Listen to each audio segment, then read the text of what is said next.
Hi, friends. Today we are listening to The Mysterious Tadpole, and this was written and illustrated by Stephen Kellogg. More than 25 years ago, Stephen Kellogg first wrote and illustrated The Mysterious Tadpole. Then, for the book's big anniversary, he published a new version with different illustrations and words. The new version is the one you are about to read. Okay? So the genre of this text is a fantasy. A fantasy is a story that could not happen in real life. As I read, you're going to look for events that could not really happen and characters that are not found in real life. Okay? So, this is The Mysterious Tadpole, written and illustrated by Stephen Kellogg. "Greetings, nephew," cried Lewis's Uncle McAllister. "I've brought a wee bit of Scotland for your birthday." "Thanks," said Lewis. "Look, Mom and Dad, it's a tadpole."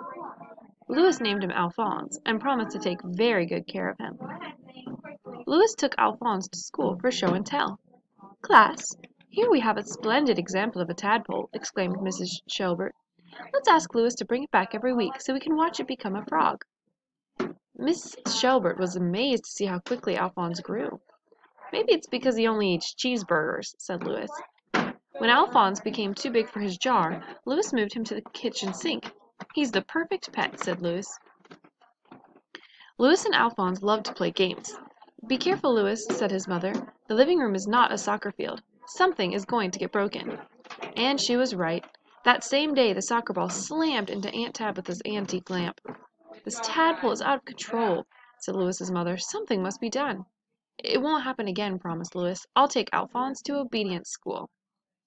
The only animals at the obedience school were dogs. Some of their owners stared at Alphonse suspiciously.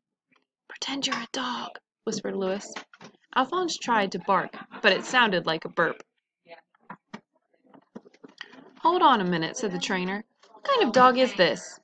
"He's a hairless, spotted water spaniel from Scotland," explained Lewis.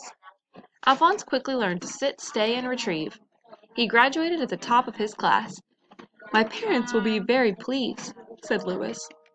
But Lewis's parents were not pleased when Alphonse outgrew the sink and had to be moved to the bathtub. "The shower is too crowded," complained Lewis's father. "This bathroom is a mess," moaned Lewis's mother. At least Lewis's classmates enjoyed Alphonse, who was still making weekly visits. "Wow! Show and tell is more fun than recess," they yelled. But one day Mrs. Shelbert decided that Alphonse was not turning into an ordinary frog. She asked Lewis to stop bringing him to school. By the time summer vacation arrived, Alphonse had outgrown the bathtub. "We could buy the parking lot next door and build him a swimming pool," suggested Lewis. "Be sensible," declared Lewis's parents. "Swimming pools are expensive." "We're sorry, Lewis, but the situation has become impossible. Tomorrow you'll have to take your tadpole to the zoo." "I can't put my friend in a cage," cried Lewis.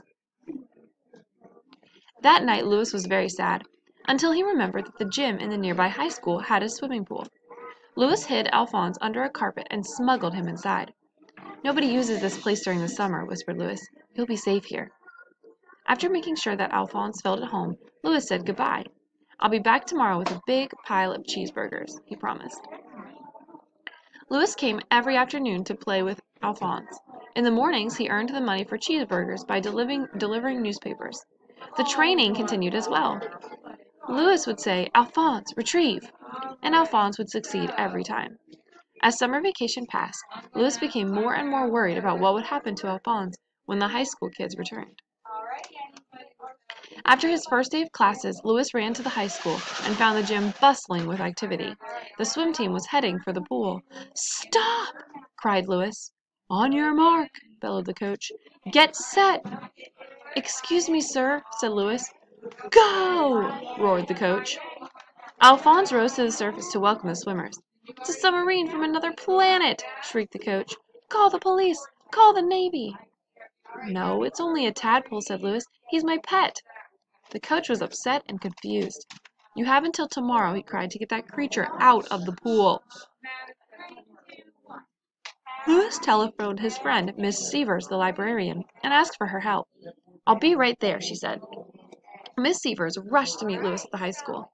When she saw Alphonse, she was so startled that she dropped her purse into the water. "Retrieve," said Lewis, and Alphonse did. "Where did this astounding animal come from?" cried Miss Severs. He was a birthday present from my uncle," Lewis replied.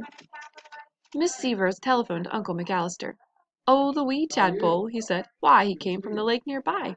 It's the one folks call Loch Ness." "Brace yourselves, Louis," Miss Severs said. "I believe your uncle found the Loch Ness monster." "I don't care," cried Louis. "Alphonse is my friend, and I love him." He pleaded with Miss Severs to help him raise enough money to buy the parking lot so he could build a big swimming pool for Alphonse. Suddenly Miss Severs had an idea. "Long ago a pirate ship sank in the harbor," she said. "No one has ever been able to find it or its treasure, but perhaps we can."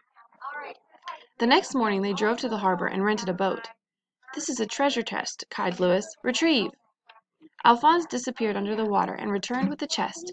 It was filled with gold and jewels. "Let's buy the parking lot and get to work," cried Miss Severs. Louis's parents were shocked to see a construction crew in the parking lot. "Louis," they cried, "what in the world is going on here?" "Alphonse found a pirate treasure ship," explained Louis, "and we used part of our gold to buy you this present." Louis's parents were shocked once again. "Tickets for a vacation cruise to Hawaii?" they gasped. "And," said Louis, "you don't have to worry about us, because Granny has agreed to babysit." They hugged Louis. They kissed Alphonse. "How soon can we leave?" they cried. "Immediately," said Louis. By the time Louis's parents returned, the swimming pool was being enjoyed by everyone in the city. A week later, Louis said, "Alphonse, tomorrow is my birthday, which means that you've been my best friend for a whole year." The next day, Uncle McAllister arrived for the party.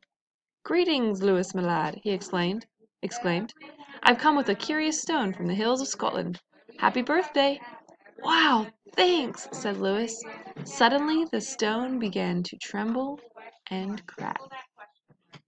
So that was the mysterious tadpole. Your job for this is you're going to create a bubble map using adjectives to describe Alphonse. Okay? Have a great rest of your day, friends.